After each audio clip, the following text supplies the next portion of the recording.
Linggo-linggo na sa church, pero puso mo ba'y nandun? Post ng verses sa Facebook, pero di naman ina-apply doon. Nag-aamen sa preaching, pero di nagbabago ang living. Kristiyano ba talaga?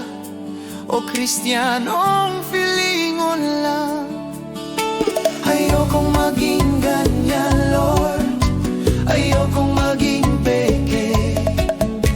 Tulungan mo akong mabuhay sa totoo at sa biyaya mo lang.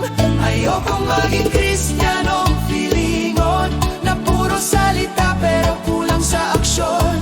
Gawin mo akong tunay, Panginoon, naglalakad sa pag-ibig, hindi sa palabas lang. Ayokong maging Kristiyanong feelingon, gusto ko yung puso, hindi yung porma lang.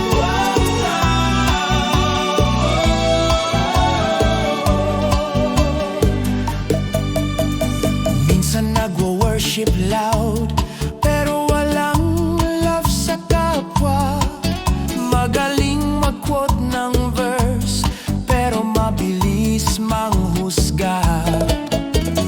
Lord, baguhin mo ako, ayusin ang puso ko. Nais kong maging totoo, hindi yung feeling, holy lang ako. Ayokong maging ganyan, Lord. Ayokong maging peke. Tulungan mo akong mabuhay sa totoo at sa biyaya mo lang. Ayoko